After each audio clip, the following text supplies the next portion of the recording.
আমরা আজকে একটা ফুটবল খেলার আয়োজন করেছি। এটা হচ্ছে রাজশাহী পদ্মার পাড়ে। এজন্য আমরা নিউ মার্কেট থেকে একটা ফুটবল কিনলাম। ফুটবল কিনে রওনা হচ্ছি। এই যে আমাদের ভ্যান চলে আসছে। এই বকুল ভাই, আপনার ভ্যানে কি কি আছে? আমার ভ্যানে আছে পোলাও চাল আছে, খাসির গোশ আছে। খাসির গোশ কয় কেজি আনছেন? 8 কেজি। 8 কেজি, সুন্দর।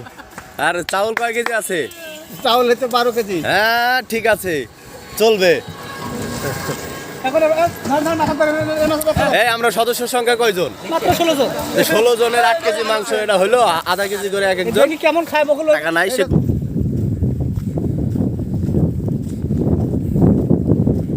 আমরা যে সব কিছু নিয়ে এখন নেমে যাচ্ছি। নৌকায় উঠে আমরা ওই পারে চলে যাব। এই সাবধানে সাবধানে, তাইজুল ভাই বলেন। হ্যাঁ বলেন আপনি। আমরা নৌকাতে উঠে গেছি। এই একটা জিনিসও যেন মিসিং না থাকে, কারণ দূরের রাস্তা। আপনি ব্যাগটা নিয়ে আসেন শুধু। আমাদের জিনিসপত্র সব নৌকায় উঠানো কমপ্লিট। এখন আমরা রওনা দেব, নদীর ওই পারে চলে যাব। পিছনে দেখতে পাচ্ছেন শুধু নদী আর নদী। এটা হচ্ছে পদ্মা নদী, রাজশাহী পদ্মা। এই সেফটি ফার্স্ট, সেফটি ফার্স্ট। এই সবাই এগুলা পরে নেন। নৌকা ডুবে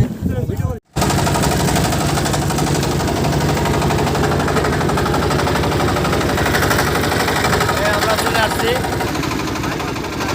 আমি আপনার একটা নাম্বার দিচ্ছি, এই নৌকাতে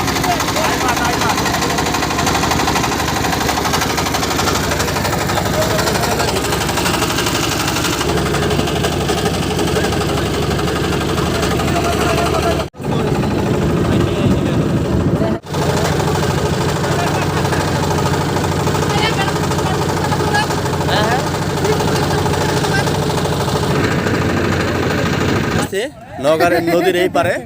এখন আমরা নৌকা থেকে নামে এই যে পদ্মার চরে চলে যাব। এই জিনিসপত্র সব নামায় ফেলেন আস্তে আস্তে। এই ভাই, আমরা কেউ গাড়িতে যাব না, আমরা এখানে থাকবো। একটা চর চর ফিল আসছে, মনে হচ্ছে যে বাহের মাঝে চরে চলে আসছি। এখানে যে মোটর সাইকেল দিয়ে ভাড়া মারা হয়। ভাই এখান থেকে এই যে মোটর সাইকেলে করে কোন জায়গা যায়? ওই জায়গাটার নাম কি? বর্ডারে? এটা কি ইন্ডিয়ার মধ্যে পড়ছে নাকি? না, এটা বাংলাদেশ। বর্ডার যেতে হবে। বর্ডারে যাইতে হবে। এখান থেকে বর্ডারের ভাড়া কয় টাকা? এটা দুজন মানুষ 150 টাকা। দুইজন 150 টাকা দিয়ে আমরা কিন্তু চাইলে এখান থেকে দুইজন 150 টাকা দিয়ে আমরা ইন্ডিয়া চলে যেতে পারি, বুঝছেন ভাই? আমি ক্যামেরাম্যান, আমাকে দিয়ে খাটাবেন? ধরেন ভাই, ধরেন ধরেন। নাম্বার আমি দিচ্ছি আপনাকে, মাঝে নাম্বার। এই যে নৌকায় যাত্রী পারাপার হচ্ছে। ওই পার থেকে এই পার আসলো, আমরা ওই পারে চলে আসছি। নদী আর নদী। এই যে তাইজুল ভাই খুব কাজের লোক, সে খুব কাজের তাগাদ দিচ্ছে। এই যে চুলা তৈরির কাজ চলছে, হচ্ছে আমাদের আখা তৈরির কাজ চলছে। এখানে আমরা রান্না করব। আমাদের মিলন ভাই সে আখা তৈরি করতেছে। সে অনেক পরিশ্রমী ছেলে। সে না থাকলে আমাদের পিকনিক কোনোভাবেই সফল করা যাইতো না। তাকে একটু অ্যাপ্রিশিয়েট করে দিলাম। হ্যাঁ, সে কেশিয়ার ছিল। সে ওই পদ থেকে সে অব্যাহতি নিছে, পদত্যাগ করছে। সে কোনোভাবেই পারতেছে না। মিলন ভাই একাই 100।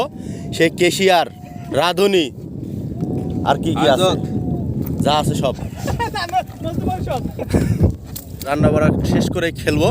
খেলে একবারে হাঁপাই গিয়ে ক্ষুধা লাগবে, তখন আমরা হচ্ছে খাবার খাবো। মানে আমাদের ক্ষুধা লাগানোর জন্যই আমাদের আজকের এই ফুটবলটা নিয়ে আসা হয়েছে। আমরা ওই যে নদীতে গোসল করব, মানে গোসল করেই আমরা হচ্ছে যে মানে আমাদের ক্ষুধা লাগার জন্য। হ্যাঁ হ্যাঁ 700 টাকা দিয়ে একটা ফুটবল কিনতে। হ্যাঁ, আমাদের ক্ষুধা লাগাইতে হবে পর্যাপ্ত পরিমাণে। আর আমরা কক্সবাজার খাসির মাংস আনছি 8 কেজি। হ্যাঁ, আর হচ্ছে যে চাউল নিয়ে আসছি বাসমতি চাল, কাটারি ভোগ চাল নিচে 200 টাকা করে কেজি। হ্যাঁ হ্যাঁ, ওই চাল নিয়ে আসছি আমরা 4 কেজির মতো। আমরা 4 কেজি গরিব দুঃখী খাওয়া দাবো। হ্যাঁ হ্যাঁ, এই মাঝি আছে, ভ্যানালা আছে, আমরা সবাইকে নিয়ে খাবো ইনশাল্লাহ। আমাদের খাবার দাবারে কোনো কমতে হবে না। আপনি এই বক্সটারে উড়া ধরা বাজাবেন, আজকে বক্স ফাটাই ফেলবেন, আপনার দায়িত্ব দেওয়া হয়েছে।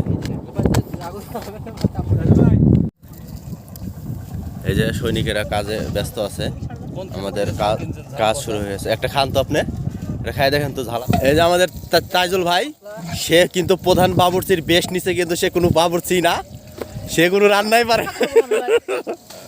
দেখেন একটু আমাদের মাংসের মশলা কষানো হচ্ছে। আমার হাত আমাদের এই যে প্রধান বাবুর্চির দায়িত্ব কে? আপনি লালালারির দায়িত্বে আছেন, আপনি কি ওই কাজও দিবেন নাকি? প্রধান বাবুর্চির দায়িত্ব কে? আপনি এই যে আমাদের খিচুড়ির জন্য মাংস রান্না কমপ্লিট, এখন আমাদের খিচুড়ির জন্য চলতেছে। যে রান্না করবি তাকে রান্না চাল করে হলুদ পড়েছে না?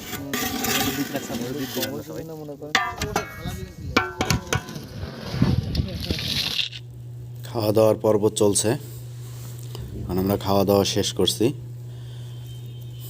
আসলে গোসল আর খেলাধুলাটা আমরা ভিডিও করতে পারি নাই। অবশেষে পিকনিক সফল করে চলে আসলাম। সবাই ভালো থাকবেন, ধন্যবাদ।